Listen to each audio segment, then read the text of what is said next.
భక్తి న్యూస్ 5 ఏళ్ల పాలనలో మోడీ అట్టర్ ఫ్లాప్ అన్నారు కేసీఆర్. మన పథకాలు కాపీ కొట్టారని ఫైర్ అయ్యారు. కాంగ్రెస్ బీజేపీ ముక్త భారత్ కావాలని పిలుపునిచ్చారు గులాబీ బాస్. కష్టపడి నోరు కట్టుకొని కడుపు కట్టుకొని పనిచేసినాం కాబట్టి ఇవి సాధ్యమైనవి. మీతో నేను ఒకటే కోరుతున్నా, తండాలు కూడా గ్రామ పంచాయతీలు చేసుకున్నాం. ఎప్పటి నుంచో అడిగిన గిరిజన సోదరులు ఎవరు చేయలే, ఒక మనమే చేసుకున్నాం. అదేవిధంగా సాగునీళ్ళు వస్తాయి, అవన్నీ వస్తాయి, మీకు ఇబ్బంది లేదు. దాని గురించి పెద్ద మనం బాధపడే అవసరం కూడా లేదు. కొన్ని కోరికలు ఎంఎంటీఎస్ కావాలని, పలానా రైలు కావాలని ప్రభాకర్ రెడ్డి గారు కోరినారు. ఆయన చాలా మంచి ఉత్తమమైన ఎంపీ, తప్పకుండా అవన్నీ కూడా నెరవేరుస్తాం. దానికి పెద్ద ఇబ్బంది లేదు. గవర్నమెంట్ మనమే ఉన్నాం కాబట్టి అవి పెద్ద సమస్యలు కావు, అవన్నీ తీరిపోతాయి. కానీ మెదక్ జిల్లా చైతన్యవంతమైన జిల్లా, పోరాటాల జిల్లా. ఒక్క విషయం మీరు ఆలోచన చేయాలి. మీరు వింటున్నారు ఇలా ఉపన్యాసాలు ఎవరై రాహుల్ గాంధీ, నరేంద్ర మోడీ. వీళ్ళు ఏం మాట్లాడుతున్నారంటే పెద్ద అస్థిని లెక్కిస్తా ఉన్నారు. రోజు ఒకని మీద ఒకడు. ప్రధానమంత్రి చోర్ హే అని రాహుల్ గాంధీ అంట. లేదు తల్లి కొడుకులు ఇద్దరు వాళ్ళే పెద్ద దొంగలు, ఇద్దరు జమానత్ మీద బయట తిరుగుతున్నారు అని నరేంద్ర మోడీ అంటాడు. అసలు ఈ దేశాన్ని పరిపాలించినోడు ఎవడు? దయచేసి ఆలోచన చేయండి. మా పత్రికా మిత్రులతో నేను ఓర్తా ఉన్నా, ఇది చైతన్యం పరచాలి మీరు. మీ బాధ్యత కూడా ప్రజలను. 55-56 ఏళ్ళు కాంగ్రెస్ పార్టీ, 11 ఏళ్ళు బీజేపీ పార్టీ, ఇద్దరు కలిసి 66 ఏళ్ళు పరిపాలించినవి. మొత్తం 73 ఏళ్ళ స్వతంత్ర భారతదేశంలో సంవత్సరాలు ఈ దేశాన్ని పరిపాలించిన వాళ్ళు ఎవరురా అంటే రాహుల్ గాంధీ, కాంగ్రెస్ పార్టీ, నరేంద్ర మోడీ. ఇది నిజం కదా? మళ్ళీ వాళ్ళే ఇప్పుడేదో ప్రభాకర్ రెడ్డి ప్రైమ్ మినిస్టర్ అన్నట్టు, లేదా కేశవరావు పరిపాలించినట్టు వాళ్ళు ఒకళ్ళ మీద ఒకరు పెద్ద అస్థిని లెక్కించి కొట్లాట చూ. ఇది ఎట్లా ఉన్నదంటే ఆ తెనాలి రామలింగన్ కథలో నువ్వు కొట్టినట్టు చెయ్యి, నేను ఏడిసినట్టు చేస్తా అని జనాన్ని గోలుమాలు దింపే కార్యక్రమం చేస్తూ ఉన్నారు. మీరు గమనించిన వాళ్ళ మాట. సిద్దిపేటలో 1974-75లో నేను డిగ్రీ కళాశాలలో డిగ్రీ విద్యార్థిగా చదువుకునే రోజులలో ఇందిరాగాంధీ పెట్టింది స్లోగన్ ఏంది? గరీబీ హటావ్. ఇందిరాగాంధీ తర్వాత వాళ్ళ రాహుల్ గాంధీ నాయన రాజీవ్ గాంధీ గారు వచ్చిండు. ఆ తర్వాత 5 ఏళ్ళ మధ్యలో పివి నరసింహారావు వచ్చిండు, ఆయన కాంగ్రెస్ ప్రధానమంత్రి. ఆ తర్వాత 10 ఏళ్ళు డాక్టర్ మన్మోహన్ సింగ్ గారు, ఆయన ప్రధానమంత్రి వచ్చినాడు. ఇంతకాలం జరిగిపోయింది. అంటే వాళ్ళ నాయనమ్మ అదే చెప్పింది, వాళ్ళ నాయన అదే చెప్పిండు. ఇలా మనుమడు రాహుల్ గాంధీ కూడా మళ్ళా గరీబీ అటా ఉంటాడు. అంటే ఎన్ని దశాబ్దాలు గరీబులు ఉంటారు?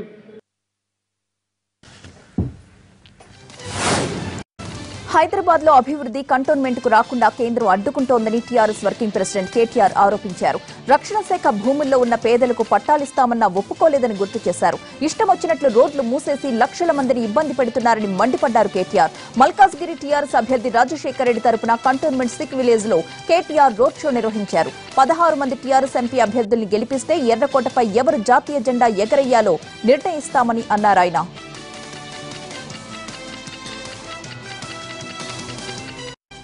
ప్రజలు చాలా మంది రక్షణ శాఖకు సంబంధించిన స్థలాల్లో దశాబ్దాల నుంచి, ఏండ్ల నుంచి గుడిసెలేసుకొని ఇల్లులు కట్టుకొని, ఈ మధ్యలోనే కొంతమంది ఇల్లులు కట్టుకొని ఉన్నారు. వాళ్ళ గురించి కూడా అడిగినాం కేంద్ర ప్రభుత్వాన్ని. అయ్యా, మేము హైదరాబాద్ అందరికీ పట్టాలు ఇచ్చినాం, పేదవాళ్లకు, వీళ్ళకు కూడా ఇస్తాం, మీకు భూమి బదులు భూమి ఇస్తాం, మీకు ఎక్కడ కావాలంటే అక్కడ ఇస్తామని చెప్పి అడిగినాం ఢిల్లీలో ఉండే కేంద్ర ప్రభుత్వాన్ని. ఉలుకు లేదు, పలుకు లేదు. ఒక్కసారి మీరు ఆలోచించండి. ఇష్టం వచ్చినట్టు కంటోన్మెంట్లో రోడ్లు బంద్ చేస్తారు. ఏమన్నంటే దేశ రక్షణకు సంబంధించిన వ్యవహారం అంటారు. లక్షల మందికి ఇబ్బంది కలుగుతున్నదంటే కూడా పట్టించుకోరు. ఎందుకు ఉండాలి మన ఎంపీలు ఢిల్లీలో అంటే, ఎందుకు రేపు గట్టిగా కొట్లాడాలంటే, 16 మందిని మీరు ఢిల్లీకి పంపిస్తే గులాబీ సైనికులను, కేసీఆర్ గారు పంపిన రాజశేఖర్ రెడ్డి గారిని, ఇంకా ఇతర 15 మంది ఎంపీ అభ్యర్థులను మీరు పంపిస్తే రేపటి రోజున ఢిల్లీలో ఎర్రకోట మీద ఎవరు జాతీయ జెండా ఎగరాయాలి 15 ఆగస్టు నాడు అనేది మన ఎంపీలే నిర్ణయించబోతున్నారనే మాట ఈ బీజేపీకి పని తక్కువ లొల్లి ఎక్కువ అన్నారు నిజామాబాద్ టీఆర్ఎస్ అభ్యర్థి కవిత. ప్రధాన స్థాయి నుంచి కింది స్థాయి కార్యకర్త వరకు అందరూ అబద్దాలు చెబుతున్నారని మండిపడ్డారామె. బీజేపీ పేరు భారతీయ జనతా పార్టీ కాదు, భారతీయ జూటా పార్టీ అని అన్నారు కవిత. ప్రధానమంత్రి ఉన్నారు, వాళ్ళ పార్టీ ఒకటి ఉన్నది, వాళ్ళ మామూలుగానే లొల్లి ఎక్కువ ఉంటుంది, పని తక్కువ ఉంటుంది. ఎక్కువ లొల్లి పెడతారు బాగా, కానీ కింద ఒక్క కార్యకర్త ఉండడు, ఓటేసి వాళ్ళు ఉండదు. మనం పోయినసారి కూడా చూసినాం, పెద్ద లెక్కలకు రాదు. కానీ అన్యాయం ఏంటంటే వాళ్ళ ప్రధానమంత్రి దగ్గర నుంచి మొదలు పెడితే కింద కార్యకర్త వరకు ఉన్న 2-3 కూడా మొత్తం అబద్ధాలే ఆడుతున్నారు. టోటల్ 100% అబద్ధాలు ఆడుతున్నారు. అందుకే మా కోరికలో ఉన్న యువకులు మేమందరం కూడా ఏమనుకున్నామంటే బీజేపీ అంటే భారతీయ జనతా పార్టీ కాదు, దాని పేరు మారుద్దాం, బీజేపీ అంటే భారతీయ జూటా పార్టీ అని పెడదామని చెప్పి నిర్ణయం తీసుకోవడం జరిగింది. 5 ఏళ్లలో కేంద్రం నుంచి టీఆర్ఎస్ ఏం సాధించిందో చెప్పాలని అన్నారు TPCC chief Uttam. Congress MP Nandi Yellaiah మినహా మిగతా 16 మంది కేసీఆర్ వెంటే ఉన్నారని, అయినా విభజన హామీలు నెరవేర్చలేదని ఆయన గుర్తు చేశారు. ఎంపీ అభ్యర్థులుగా డమ్మీలు నిలబెట్టి నల్లగొండ ప్రజల ఆత్మగౌరవాన్ని అవమానిస్తున్నారని ఆరోపించారు ఉత్తమ్. 2014లో 11 ఎంపీలు కలిసి గుత్తా సుఖేందర్ రెడ్డి గారు, మల్లారెడ్డి, పొంగులేటి శ్రీనివాస్ తీసుకొని 14 ఎంపీలు అయి 14 ఎంపీలతో సహా రాష్ట్రంలో పూర్తి మిత్రపక్షంగా ఉన్న ఎంఐఎం ఎంపీ ఓవైసీ, కేంద్రంలో మిత్రపక్షంగా ఉన్న బీజేపీ ఎంపీ బండారు దత్తాత్రేయతో 16 మంది ఎంపీలు మీ ఎంబడి 2014 నుంచి 2019 వరకు ఉన్నప్పుడు తెలంగాణ రాష్ట్రం కోసం ఏమి సాధించారు? ఇప్పుడు ముగుస్తున్న పార్లమెంట్ లో నాగర్ కర్నూలు కాంగ్రెస్ ఎంపీ నంది ఎల్లయ్య తప్పితే 16 ఎంపీలు కూడా కేసీఆర్ ఎప్పుడే ప్రయాణం చేసిండ్రు 5 ఏళ్లు. ఈ 5 ఏళ్లలో కేంద్రం నుంచి ఏమీ సాధించలేని మీరు తిరిగి పార్లమెంట్ ఎన్నికల్లో ఓటు అడిగే అర్హత లేదు మీకు అని చెప్పి మనం చేస్తున్నాం. నేను ముందు చెప్పిన దానికి ఏ విధంగా బీజేపీతో రహస్య ఒప్పందం ఉందో, టిఆర్ఎస్ పార్టీకి ఓటేస్తే బీజేపీకి ఓటేసే సమానమైన విషయం మైనారిటీలు గుర్తుపెట్టుకోవాలి. రెండో అంశానికి పార్లమెంట్ లో మీకు గతంలో 16 మంది ఉన్నా ఏమీ సాధించలేదు, టిఆర్ఎస్ పార్టీకి ఓటు వేయడం కూడా వృధా అనే విషయాన్ని మీడియా మిత్రుల ద్వారా ప్రజల్లోకి తీసుకుపోవచ్చుకున్నాం. రెండో విషయం, పదే పదే డమ్మీ అభ్యర్థులని ఎంపీ అభ్యర్థులుగా పెట్టి కేసీఆర్ తీసి ఓటేయాలి, కేసీఆర్ తీసి ఓటేయాలంటే అంటే పార్లమెంట్కి సార్థకత లేదా? మీ పార్లమెంట్ అభ్యర్థికి నేను అభ్యర్థి నాకు ఓటు వేయాలి అని అడిగే హక్కు లేదా, సమర్థత లేదా? ఎందుకు మీరు కేసీఆర్ చూసి ఓటేయమంటున్నారు? మేమంటున్నాం అభ్యర్థులను చూసి ఓటేయని అంటున్నాం. టిఆర్ఎస్ అభ్యర్థులు పార్లమెంట్ లో డమ్మీ క్యాండిడేట్స్, నోరు మెదపలేని వారు ఇచ్చి కేసీఆర్ చూసి ఓటేయమంటారు. ఇది పార్లమెంటరీ డెమోక్రసీ సిస్టమ్ ని అపహాస్యం చేయడం, ఓటర్లను అవమానపరచడం. ప్రత్యేకంగా మన జిల్లాకు వస్తే నల్లగొండ పార్లమెంటు ఓటర్లని ఇన్సల్ట్ చేయడం.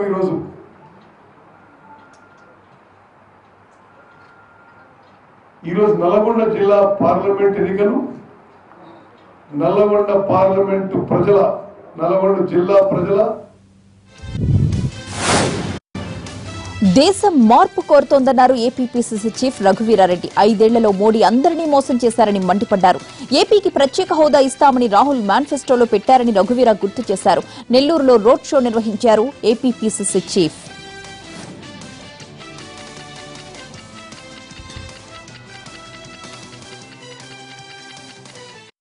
భారతీయ జనతా పార్టీ మోడీ విభజన హామీలు అమలు పరుస్తామని చెప్పడం, మహిళలకు 33% రిజర్వేషన్, ఇవన్నీ రాహుల్ గాంధీ గారితోనే సాధ్యం. అందుకోసమే దేశం మార్పు కోరుతా ఉంది.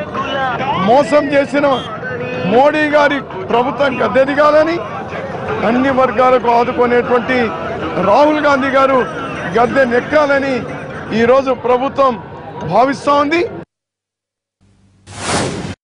తన రాజకీయ అవసరాల కోసమే 16 సీట్లలో గెలిపించమని కేసీఆర్ కోరుతున్నారని మండిపడ్డారు సిపిఎం నేత బివి రాఘవులు. బీజేపీకి వ్యతిరేకంగా పోరాడతామని ప్రకటించకపోవడం కేసీఆర్ అవకాశవాదానికి నిదర్శనమని ఎద్దేవా చేశారు. ఆయన తిప్పేస్తారంటున్నారు. ఏం చక్రం తిప్పుతారు? అక్కడ బీజేపీని అధికారానికి రాకుండా చేయాల్సినవన్నీ చేస్తాం. బీజేపీ మతోన్మాదానికి వ్యతిరేకంగా మేము నికరంగా పోరాడతాం. అందుకోసం మాకు 16 కావాలని చెప్తే అర్థం ఉంటుంది. ఆ 2 మాటలు చెప్పడం లేదు, 16 కావాలి మాత్రం అంటున్నారు. అందుకని అవకాశం వస్తే ఈ 16ని ఆసరాగా చేసుకుని తన రాజకీయాల అవసరాలను తీర్చుకోవడానికి వినియోగించుకోవడం తప్ప దేశ రాజకీయ అవసరాలని దృష్టిలో పెట్టుకుని ఈరోజు మతోన్మాద శక్తులకు వ్యతిరేకంగా నేను దీన్ని వినియోగిస్తానని స్పష్టంగా ఆయన ప్రకటించడం లేదు. అటువంటి ప్రకటన లేకుండా ఈ రకంగా గెలిపించాలని చెప్పేసి విజ్ఞప్తి చేయడం అనేది రాజకీయ రాహిత్యం, రాజకీయ అవకాశవాదం తప్ప ఇంకోటి. రాష్ట్రంలో పరిస్థితులు దారుణంగా ఉన్నాయన్నారు పవన్. పండించే రైతు గుప్పెడు గింజలు లేక ఆకలితో చనిపోతున్నాడని ఆవేదన వ్యక్తం చేశారు. ఆయన బెజవాడలో జరిగిన బహిరంగ సభలో అధికార పక్షంపై నిప్పులు చెరిగారు. ఈ రోజున బహుజన్ సమాజ్ పార్టీ ఈ రోజు నేను ఇక్కడ ఉండడానికి చాలా మంది మాట్లాడుతున్నట్టుగా, వైసీపీ నాయకులు జగన్మోహన్ రెడ్డి గారు మాట్లాడుతున్నట్టుగా, తెలుగుదేశం నాయకులు మాట్లాడుతున్నట్టుగా బహుజన్ సమాజ్ పార్టీ తోటి నా అనుబంధం ఈరోజు బయటికి వచ్చింది. కానీ గత కొద్ది నెలలుగా నేను సామాజిక సమస్యల మీద, వీటన్నిటి మీద నేను చాలా లోతుగా విశ్లేషణ చేసి అధ్యయనం చేసిన వాడిని. రాజకీయం డబ్బున్న వాళ్ళు, వారసత్వ బలం ఉన్నవాళ్ళు, 1000 కోట్లు ఉన్న వాళ్లే రాజకీయం చేయగలరు. క్రిమినల్ బ్యాక్గ్రౌండ్ ఉన్న వాళ్ళు, మాఫియా బ్యాక్గ్రౌండ్ ఉన్న వాళ్ళు వీళ్ళే రాజకీయం చేయగలరు. సామాన్యులు చేయలేరు. ఒక వ్యక్తి ఎమ్మెల్యే కావాలి అంటే ఎమ్మెల్యే కూడా ఉండాలి, లేదంటే గొప్ప వారసత్వ బలం అన్నా ఉండాలి. ఇవన్నీ కాకుండా ఎందుకు నేను మాయావతి గారు, బెహెన్జీ మాయావతి గారి మీద ఎందుకు ఇంత అపారమైన గౌరవం, ఎందుకు ఇంత అపారమైన అనురాగం? దేనికి అంటే చాలా మంది లాగా, ఇందిరాగాంధీ గారి లాగా ఆవిడ నెహ్రూ గారి కూతురు కాదు. చాలా మంది యువ నాయకుల్లాగా రాజవంశస్థులు కాదు. చాలా మంది మనకున్న నాయకులాగా ముఖ్యమంత్రులు బిడ్డ కాదు. ఒక సామాన్యమైన ఒక పోస్టల్ క్లర్క్ కూతురు. ఎలాంటి మిద్దుల మేడల్లో కాదు, చాలా సామాన్యమైన బస్తీల్లో, అంటే కనీస వసతులు లేని బస్తీల్లో బెహెన్జీ గారు పెరుగుతూ సోషల్ రిఫార్మ్ అయిన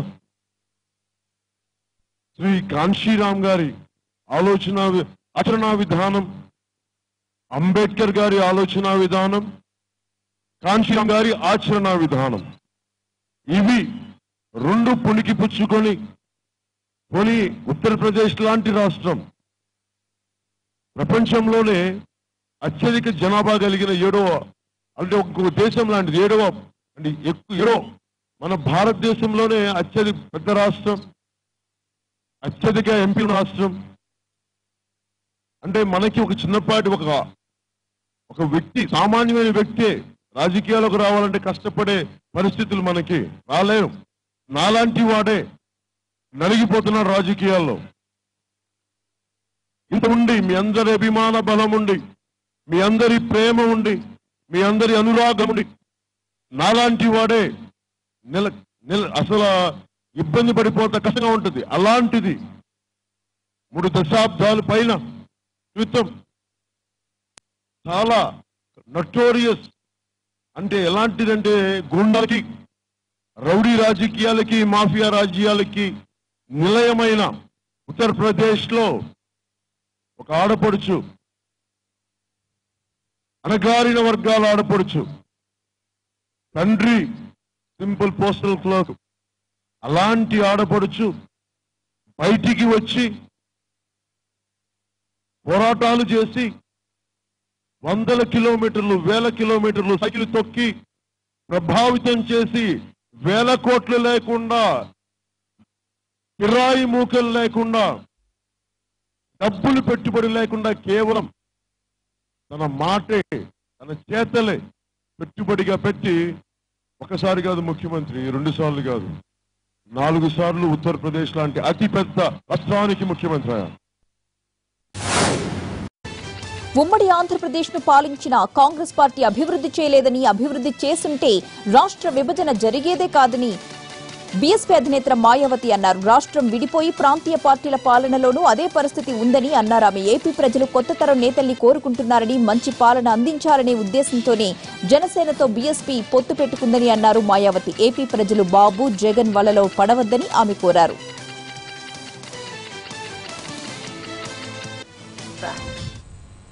तो यहाँ के लोग ये चाहते थे कि हमें अब ये जो रीजनल पार्टीज हैं इनके चक्कर में नहीं पड़ना चाहिए, चाहे तो श्री जगन की पार्टी है या श्री नायडू की पार्टी है, हमें इनके चक्कर में नहीं पड़ना चाहिए। तो यहाँ के लोग ये चाहते थे कि कोई नई लीडरशिप सामने आए। यहाँ आंध्रा में लोग चाहते थे